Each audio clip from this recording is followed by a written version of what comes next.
हाय दोस्तों, आज हम बायोडाइवर्सिटी एंड कंजर्वेशन पढ़ने वाले हैं। क्या पढ़ने वाले हैं? Biodiversity and conservation. बायोडाइवर्सिटी का मतलब ही होता है लिविंग हेट्रोजेनिटी।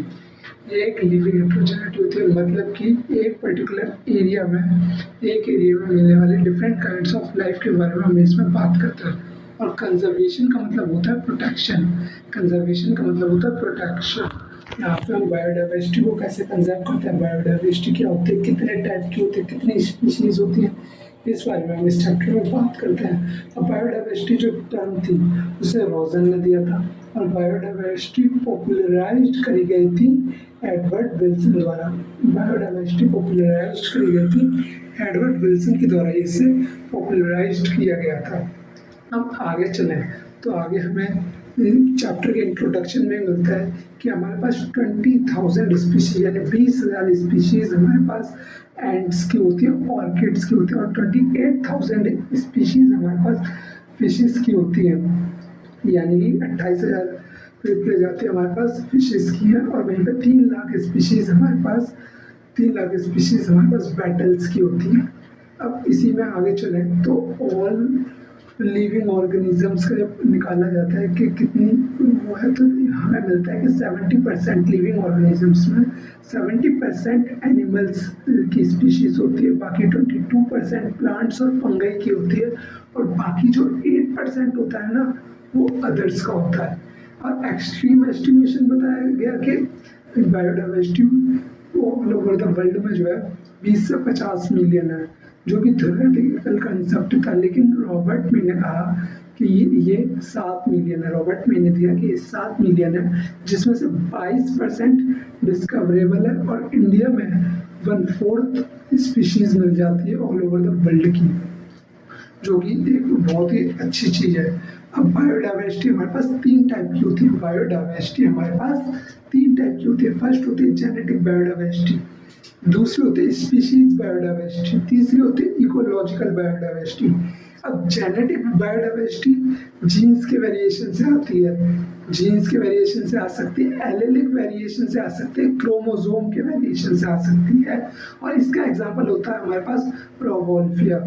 और दूसरी होती है हमारे पास स्पीशीज डाइवर्सिटी। स्पीशीज डाइवर्सिटी हम कह सकते हैं, स्पीशीज डाइवर्सिटी डायरेक्टली प्रोपोर्शनल होती है स्पीशीज के रिचनेस और स्पीशीज के इवननेस के, स्पीशीज के रिचनेस और स्पीशीज के इवननेस के डायरेक्टली प्रोपोर्शनल होती है। हम कह सकते हैं वेस्टर्न घाट में हमारे पास सबसे ज़्यादा बायोडाइवर्सिटी मिलती है एज कम्पेयर टू ईस्टर्न घाट। हमारे पास वेस्टर्न घाट में सबसे ज़्यादा बायोडाइवर्सिटी देखने को मिलती है ईस्टर्न घाट के कंपेयर में, क्योंकि एक एरिया में स्पीशीज रिचनेस का मतलब ये होता है कि एक एरिया में हम 2 एरिया लेते हैं, मान लीजिए 2 फॉरेस्ट लेते हैं एक जैसे एक ही एरिया में। अब एक जगह पे स्पीशीज का नंबर कम है, दूसरी जगह पे ज़्यादा है, तो जहाँ स्पीशीज का नंबर कम है तो वहाँ स्टेबिलिटी कम, बायोडाइवर्सिटी कम, और जहाँ स्पीशीज का नंबर ज़्यादा वहाँ स्टेबिलिटी ज़्यादा, बायोडाइवर्सिटी ज़्यादा। और दूसरा होता है स्पीशीज इवननेस। स्पीशीज इवननेस तब होता है जब इन्हीं एरियो में अगर सेम स्पीशीज हैं, लेकिन उनको खाने वाले कार्निवोरस की स्पीशीज पे डिपेंड करता है। जैसे कि अगर दोनों एरिया में 50-50 स्पीशीज हर्बीवोर है, लेकिन खाने वाले 50 की जगह एक एरिया में आ गए 70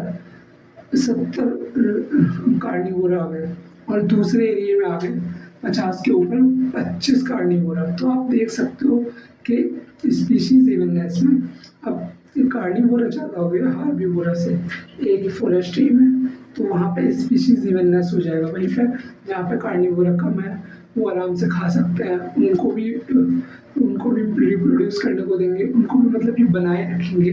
तो कह सकते हैं वो स्पीशीज रिच एरिया हो गया, उधर ज़्यादा बायोडाइवर्सिटी हो गई, क्योंकि वहाँ पे कार्निवोरा कम है और वहाँ पे कार्निवोरा ज़्यादा है। फिर आती है इकोलॉजिकल बायोडाइवर्सिटी। इकोलॉजिकल बायोडाइवर्सिटी जो होती है एल्पाइन मीडोज, रेन फॉरेस्ट और अमेज़न जंगल, इन सब में अलग अलग होती है, मतलब कि जो कि इकोसिस्टम पे वैरी करती है। सबका इकोसिस्टम अलग अलग होता है, और जहाँ का इकोसिस्टम के हिसाब से वो उधर के प्लांट होंगे, और प्लांट को खाने वाले वो वही हर्बीवोरस आएंगे। हर्बीवोरस जो जिस प्लांट को खाता है वही हर्बीवोरा आएगा, और हर्बीवोरा के पीछे कार्निवोरा आएगा।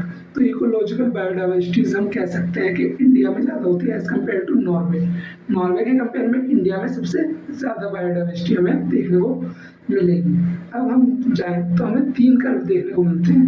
हमें 3 कर्व देखने को मिलते हैं। सबसे पहला कर्व आता है हमारे पास इंसेक्ट का, इंसेक्ट वाला वर्टिब्रेट्स का आता है, फिर इनवर्टिब्रेट्स का आता है। सॉरी, सबसे पहले इनवर्टिब्रेट्स का आता है जिससे इंसेक्ट का कर्व बोलते हैं, फिर वर्टिब्रेट्स का आता है, फिर प्लांट्स का आता है। तो ये कर्व एनसीईआरटी में अच्छे से याद कर लीजिएगा। हाँ, अगर मैं कहूँ कि रॉबर्ट में ने हमें बताया था 7 million species all over the world में है, जिसमें से 22% डिस्कवरेबल है, और इंडिया में 1/4 मिल जाती है। इंडिया में 1/4 मिल जाती है। और इन्होंने एक कंसेप्ट और दिया था कि मैन का ये जो आने वाला इवोल्यूशन चल रहा है, मैन के इंडस्ट्रियलाइजेशन जो चल रहे हैं, मॉडर्न इंडस्ट्रियलाइजेशन के चलते ये ऑल ओवर द स्पीशीज खत्म हो सकती हैं। All the existing species can vanish with in 200 years. आने वाले 200 सालों में ये सारी स्पीशीज खत्म हो सकती हैं due to human purpose. Human purpose का मतलब ह्यूमन के इंडस्ट्रियलाइजेशन से हो गया। तो आप यहाँ पे समझ पा रहे होंगे कि मैं आपको क्या समझाना चाह रहा हूँ। आप समझ गए होंगे कि मैं आपको बताना चाह रहा हूँ कि ह्यूमन के पर्पस से, जैसे कि इंडस्ट्रियलाइजेशन के चलते हम बायोडाइवर्सिटी को खतरे में डाल सकते हैं काफ़ी स्पीशीज़ को, जैसे कि फैक्ट्रीज का वेस्ट मटेरियल रिवर में छोड़ा जाता है, और रिवर से एक्वाटिक एनिमल्स कितने ज़्यादा अफेक्ट होते हैं। तो आप यहाँ पे लगा सकते हैं। फिर हम आगे जाएं तो हमारे पास 3 कर्व में आपको बता रहा था कि हमारे पास इन्होंने एक चीज़ और बताई थी कि ऑल ओवर द वर्ल्ड में जितनी स्पीशीज है उसका 70% एनिमल होते हैं। 70% एनिमल में भी हमारे पास 70% में से 70% हमारे पास 70% इंसेक्ट्स होते हैं। 70% इंसेक्ट होता है और 70% इंसेक्ट होते हैं। तो आप देख सकते हो पहला जो आपको कर्व मिलेगा उसमें इंसेक्ट सबसे ज़्यादा आएंगे।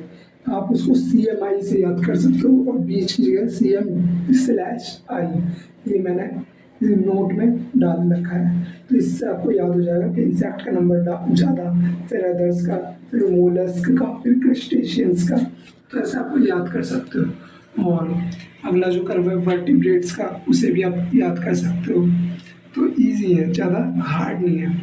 फिर हम आगे चलें तो हमें बताया जाता है कि भारत यानी कि हमारे इंडिया जो है ऑल ओवर द वर्ल्ड का 2.4% लैंड एरिया को कवर करता है। 2.4% लैंड एरिया कवर करता है ऑल ओवर द वर्ल्ड का, जिसमें से 8.1% बायोडाइवर्सिटी इंडिया की है। 8.1% बायोडाइवर्सिटी इंडिया की है, और ये 12 मेगा डाइवर्सिटीज में रखा जाता है। हमारा जो इंडिया है वो 12 मेगा डाइवर्सिटीज में से एक है, जिसकी पोजीशन 8th है। आप समझ रहे होंगे मैं क्या कहना चाह रहा हूँ, जिसकी पोजीशन 8th है। फिर हम आगे जाएं तो हमें कर्व देखने को मिलते हैं। हम जाएं अब कह सकते हैं कि इक्वेटर के पास जो है हमें सबसे ज़्यादा बायोडाइवर्सिटी देखने को मिलेगी, और उसके कंपेयर में थोड़ा जैसे जैसे हम ऊपर जाते जाएंगे, पोल्स की तरफ कुछ जाते जाएंगे। When we move from equator to pole, जब हम इक्वेटर से पोल की तरफ को जाएंगे, देन बायोडाइवर्सिटी वहाँ पे डिक्रीज करने लग जाएगी। जैसे कि आप देख सकते हो इक्वेटर पे कोलंबिया, और फिर उसके ऊपर न्यूयॉर्क 22.5 पे होता है, और फिर उसके ऊपर और जाओगे तो ग्रीनलैंड जो कि पोल्स के पास मिलता है। तो कोलंबिया पे जो है 1400 स्पीसीज मिलती है हमें, 1400 बर्ड्स मिलते हैं, सॉरी। और वहीं पे हम जाएं न्यूयॉर्क में हमारे पास 105 यानी 105 बर्ड्स मिलते हैं, और फिर ग्रीनलैंड पे चले जाएं तो हमें 56 बर्ड्स मिलते हैं। तो आप देख सकते हो कैसे नंबर एकदम से घट गया। हम इक्वेटर से पोल की तरफ हो गए, घट गया। अब इंडिया में जो है 1200 बर्ड्स मिलते हैं। क्योंकि इंडिया जो है इक्वेटर के पास का एरिया, इक्वेटर के पास है, नियर द इक्वेटर है। अब ये ऐसा क्यों है कि इक्वेटर के पास मिलते हैं? क्योंकि इक्वेटर के पास सनलाइट ज़्यादा पड़ती है, और सनलाइट ज़्यादा पड़ती है इस वजह से अगर सनलाइट ज़्यादा पड़ेगी तो प्लांट के अंदर प्लांट जो है फोटोसिंथेसिस करता है अपना फूड बनाने के लिए। फोटोसिंथेसिस कर रहा है तो इसका मतलब उसकी प्रोडक्टिविटी अच्छी है, प्रोडक्टिविटी अच्छी दे रहा है, प्रोडक्टिविटी अच्छी देगा तो इसका मतलब उसको खाने वाले हार्बिवोर ज़्यादा आएंगे, हार्बिवोर ज़्यादा होंगे तो कार्निवोर भी ज़्यादा होंगे। और दूसरा रीज़न ये होता है क्योंकि लेस सीजनल होता है, एकदम से सडनली इसका सीज़न वेरी नहीं करता जैसे पोल्स पे कर जाता है, इसका लेस सीजनल होता है, कांस्टेंट इन्वायरमेंट होता है, इसीलिए कांस्टेंट इन्वायरमेंट होता है, सनलाइट ज़्यादा होती है इसीलिए प्रोडक्टिविटी ज़्यादा होती है, बायोडाइवर्सिटी ज़्यादा होती है। फिर हम जाएँ इम्पोर्टेंस ऑफ बायोडाइवर्सिटी। इम्पोर्टेंस क्या है, हमें बायोडाइवर्सिटी क्यों इम्पोर्टेंट है। अब डेविड टिलमन ने हमें दिया था कि बायोडाइवर्सिटी अगर ज़्यादा होगी तो स्टेबिलिटी हमारे पास सबसे ज़्यादा होगी, बायोडाइवर्सिटी अगर ज़्यादा होगी तो स्टेबिलिटी हमारे पास सबसे ज़्यादा होगी, जिसके लिए उन्होंने एनसीईआरटी में एक कर्व दिया गया है। एनसीईआरटी में एक कर्व दिया गया है कि जैसे जैसे हम एरिया को बढ़ाएंगे वैसे वैसे बायोडाइवर्सिटी बढ़ेगी। तो उसकी जो कि हाइपरबोलाइक कर्व है, जो वाई एक्सिस पे स्पीशीज रिचनेस को दिखाता है और एक्स एक्सिस पे एरिया को दिखाता है, और ये कर्व हाइपरबोला है जिसके में इक्वेशन लिखिए s इज इक्वल टू सी ए की पावर z। अब ये जो z है ये रिक्रिएशन कोफिशिएंट है, ये जो z है ये यहाँ पे हमारे पास रिक्रिएशन कोफिशिएंट है।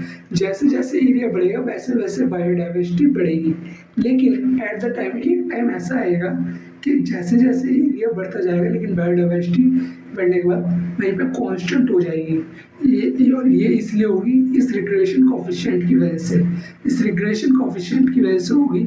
अब इस कर्व को पढ़ने में हमें बहुत ज़्यादा दिक्कत होती है, तो एनसीईआरटी में ही हमें इसे लॉग में कन्वर्ट करके दिया है, लाइन स्ट्रेट लाइन कर्व में हमें इसे कन्वर्ट करके दिया है।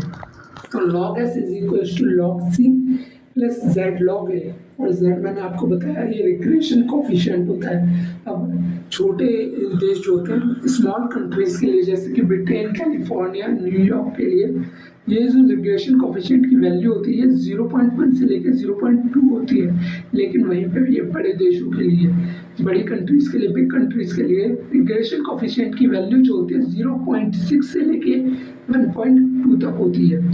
फिर इसके बाद आता है हमारे पास रीवेट-पॉपेट का हाइपोथेसिस जिसे पॉल इनरिच ने दिया था। रीवेट-पॉपेट का हाइपोथेसिस जिसे पॉल इनरिच ने दिया था।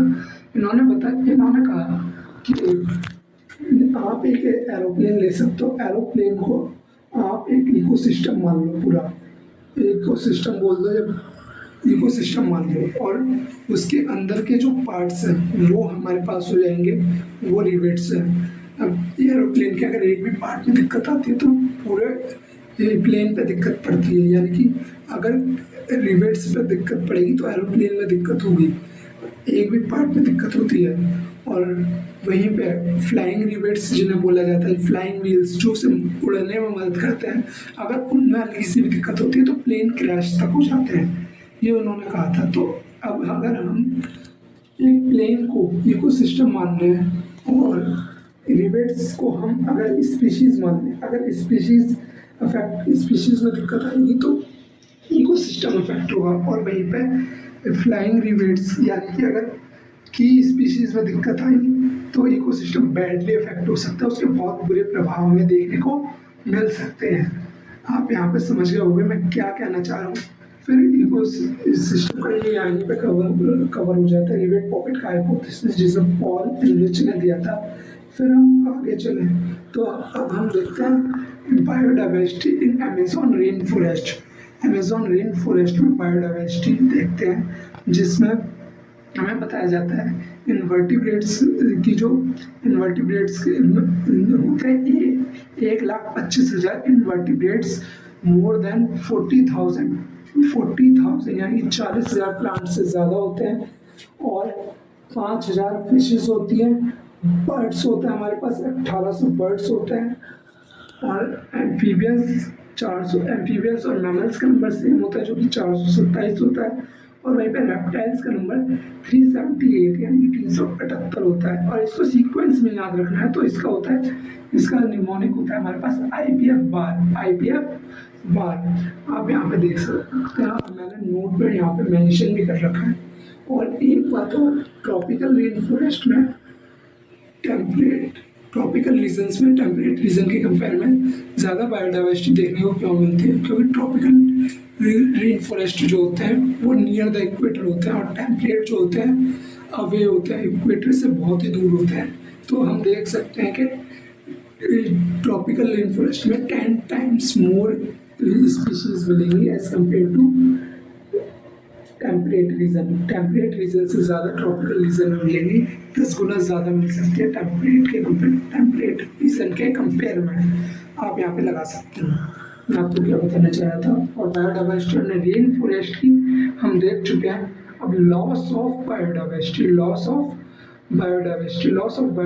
की मैं आपको बात बताऊँ तो सबसे पहले हमारे पास आता है, इसके 4 मेन स्टेप्स होते हैं, यानी कि 4 ऐसे प्राणी जो लॉस करवाते हैं बायोडाइवर्सिटी का, जिसे हम बाद में देखेंगे। इससे पहले हमारे पास कुछ पॉइंट है, हम उसको देख लेते हैं। सबसे पहले फिफ्थ मास एक्सटिंक्शन जो हुआ है वो ह्यूमन के कोलोनाइजेशन से पहले हुआ है, और ये 3 बिलियन ईयर्स अगो हुआ है, यानी कि 3 बिलियन ईयर्स अगो हुआ है, या कह सकते हैं more than 3 billion year ago duration जो है इसकी।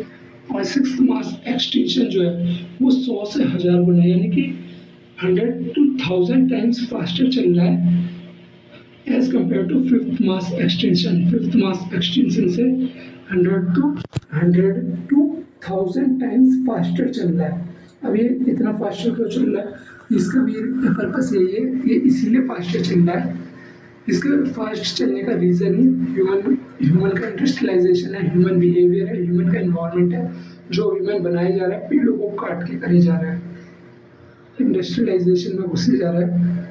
इंडस्ट्रियलाइजेशन बोल सकते हैं, या आर्टिफिशियल इंटेलिजेंस में इतना लगे जा रहा है जो अपने इन्वायरमेंट को भी इफेक्ट कर रहा है। तो इसीलिए इसे कह सकते हैं 100 to 1000 टाइम्स फास्टर चल रहा है as compare to fifth mass extension से। और 2004 में IUCN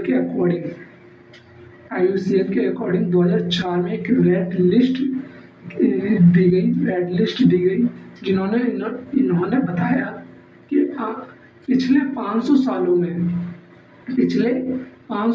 में हम 784 यानी कि 784 स्पीशीज एक्सटिंक्ट हो चुकी है, खत्म हो चुकी है, जिसमें 87 प्लांट्स थे, 359 इनवर्टिब्रेट्स थे और 338 वर्टिब्रेट्स थे। तो आप देख सकते हो 784 यानी 784 स्पीशीज खत्म हो चुकी हैं, 87 पौधों की थी, और 359 यानी कि 359 जिसे बोला जाता है इनवर्टिब्रेट्स की थी, और 338 वर्टिब्रेट्स की थी। और इन पिछले 20 सालों में हम 27 स्पीशीज हो चुके हैं, एक्सटिंक्ट कर दिया हमने, खो दिया, जिसमें डोडो, क्वागा, थाइलासिन, स्टेलर्सिका, ये ऐसी स्पीशीज थी, और बाली जावन कैस्पियन जो कि टाइगर की स्पीशीज होती है, ये भी थी, सब स्पीशीज भी जिन्हें बोलते हैं। तो इतना देखने के बाद अब इन्होंने एक चीज़ और बताई कि हमारे पास 15,500 स्पीशीज थ्रेटन में, यानी कि या कह सकता हूँ उससे ज़्यादा स्पीशीज, 15,500 से ज़्यादा स्पीशीज थ्रेटन में, मतलब कि ख़त्म होने की कगार पे है। इतना हो जाने के बाद अब हम 4 लॉस ऑफ बायोडाइवर्सिटी के उन 4 एनिमल या 4 ऐसे फैक्टर पड़ते हैं जो इसको इंक्रीज करते हैं, बायोडाइवर्सिटी को घटाने में मदद करते हैं। तो सबसे पहले आता है, हम इसे कहो से याद रख सकते हैं, CAHO, यहाँ कहो की स्पेलिंग अलग है, आप देख सकते हो। C जो है को एक्सटेंशन को डिनोट करता है, C जो है को एक्सटेंशन को यहाँ पे डिनोट करता है। हम पढ़ रहे थे को एक्सटेंशन का मतलब ही होता है अगर एक स्पीशीज खत्म हुई तो जो उस पर डिपेंड कर रही है वो भी खत्म हो जाएगी। इसमें सबसे अच्छा एग्जाम्पल हम ले सकते हैं plant pollinator mutualism. Plant pollinator mutualism का मतलब यहाँ पे ये है, आप यहाँ पे युक्का और मॉथ का एग्जाम्पल देख सकते हो। अगर मॉथ खत्म हो गया तो युक्का अपने आप खत्म हो जाएगा, क्योंकि मॉथ ही एक ऐसा इंसेक्ट है, इतना स्मॉलेस्ट इंसेक्ट है जो युक्का को पॉलिनेट करवा सकता है। अगर मौत खत्म हुआ तो एक का अपने आप खत्म हो जाएगा, कभी पॉलिनेट ही नहीं हो पाएगा। और दूसरा आता है हमारे पास, हमने को एक्सटेंशन देख लिया कहो से, हमने सी देख लिया। अब ये पे चलते हैं alien species imagination. Alien species imagination में हम एक ऐसी स्पीशीज लेते हैं जिसको उठा के हम नई जगह पे इंट्रोड्यूस करवाते हैं, और वो नई स्पीशीज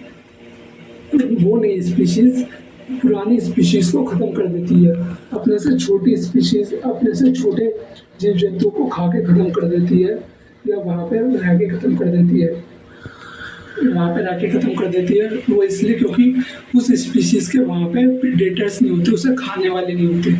अब इसका सबसे अच्छा एग्जांपल है हमारे पास नील पर्च की एक फ़िश थी। नील पर्च जो फ़िश थी उसने 200 सिसिली चाइल्ड फिश को ख़त्म कर दिया था, जो छोटी छोटी होती थी। और एक होता है हमारे पास वाटर हाइसिंथ यूकोर्निया जिसे बोला जाता है, जिसे बंगाल में लाके कोलकाता में की वाटर बॉडीज़ में छोड़ा गया, और उसने वहाँ के एक्वाटिक एनिमल्स की जान ले ली। इतना ग्रो करा और एक्वाटिक एनिमल्स की जान ले ली, ऑक्सीजन ज़्यादा यूज़ कर ली। और एक होती है पार्थेनियम कैरेट ग्रास, जिसे बेट के साथ इम्पोर्ट करा गया था हमारे इंडिया में। अमेरिका से बेट के साथ इम्पोर्ट कर दिया था, अमेरिका पता नहीं इंग्लैंड से इम्पोर्ट कर दिया था इंडिया में। और ये जो है काफ़ी सारी डिसीज़ देता है, जैसे एलर्जीज दे देता है, अस्थमा वाली जो रेस्पिरेटरी डिसऑर्डर्स देता है। और दूसरा ये जो है हमारी सॉइल में से सारे न्यूट्रिएंट्स खींच लेता है, हमारी फसलों को भी ख़राब कर देता है, उसके सारे न्यूट्रिएंट्स यही ले लेता है। तो पार्थेनियम इम्पोर्ट करा गया था।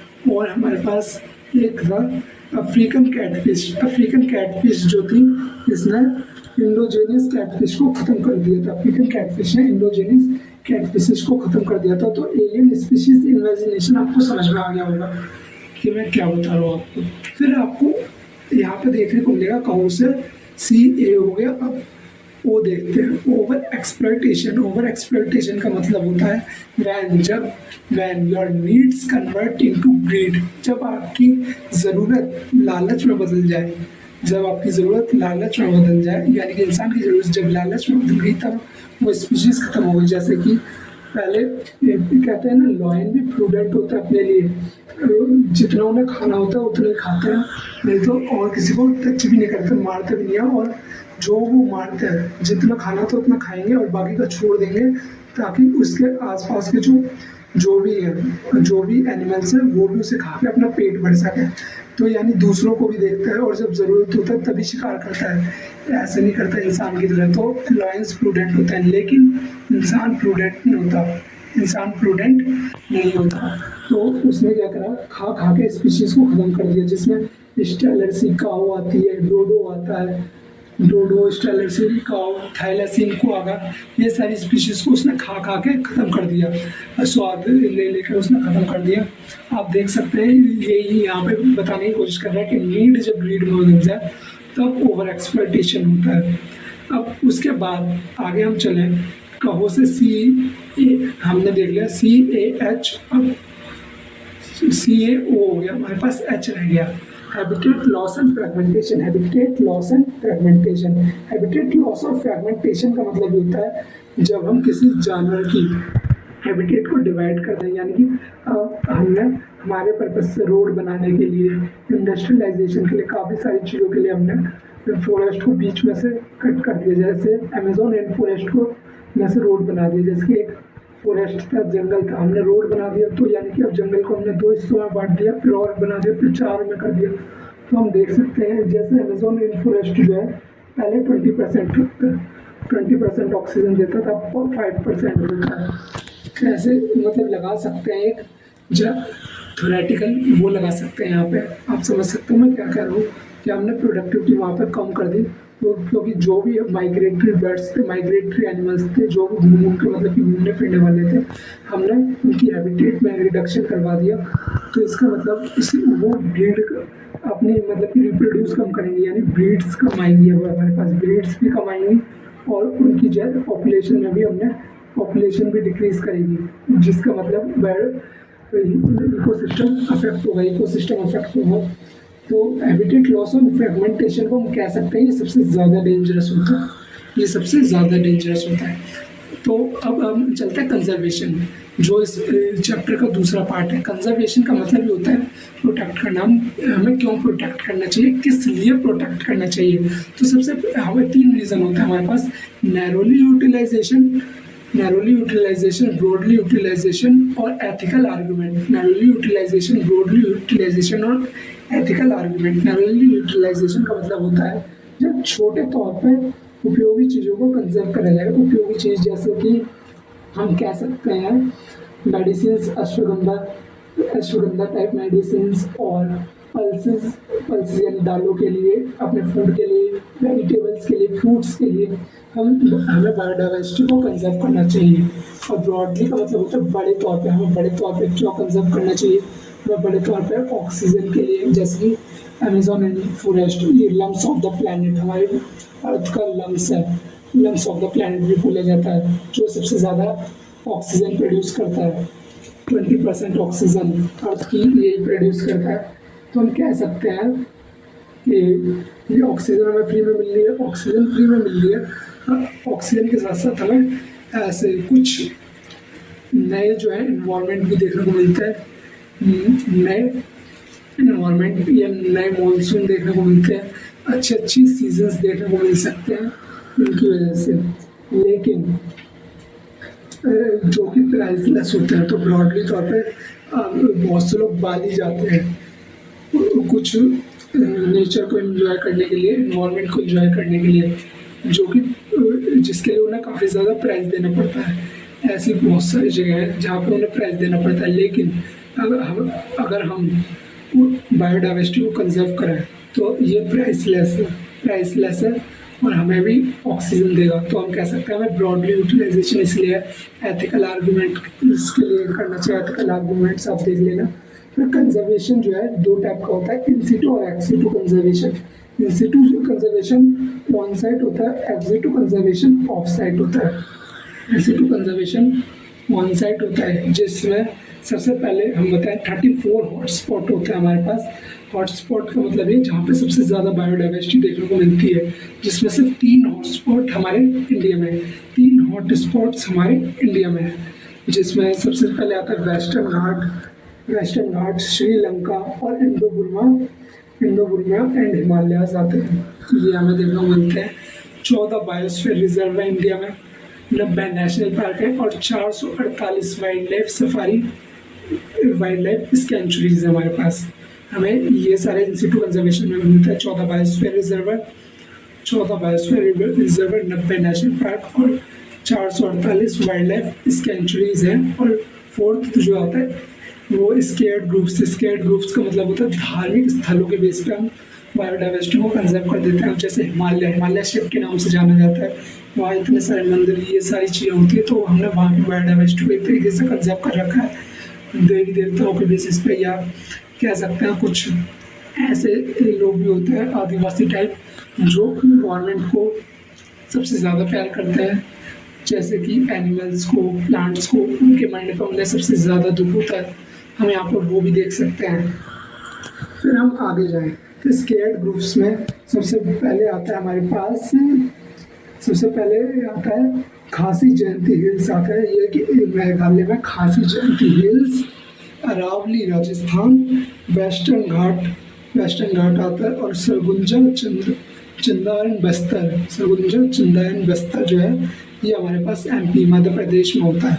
तो खासी जयंती हिल्स मेघालय, अरावली राजस्थान और वेस्टर्न घाट और सरगुजा चंदा एंड बस्तर जो कि MP में है, मध्य प्रदेश में हमें देखने को मिलता है।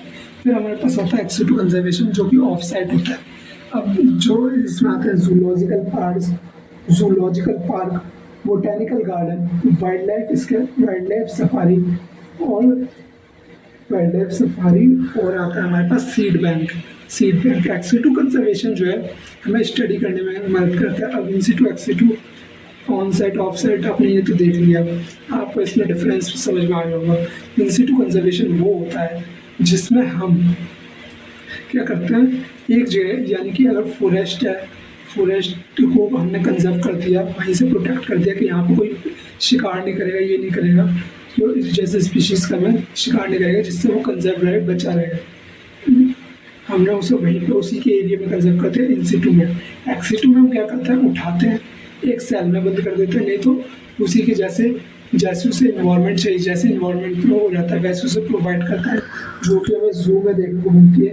और इस एक्स सिटू कंजर्वेशन में हम उसकी हैबिटेट को अच्छे से स्टडी कर सकते हैं, नोट कर सकते हैं कि उसे क्या क्या पसंद है, क्या क्या नहीं पसंद है, और उसके बेस पे हम और ज़्यादा अच्छे से बायोडाइवर्सिटी को कंजर्व कर सकते हैं। तो एक्स सिटू कंजर्वेशन आप समझ गए होंगे सेल के अंदर होता है, यानी कि कह सकते हैं एक तरीके की जेल के अंदर ही होता है। धन्यवाद। अगर आपको चैप्टर अच्छा लगा हो तो वीडियो को लाइक शेयर करें और चैनल को सब्सक्राइब करें। धन्यवाद।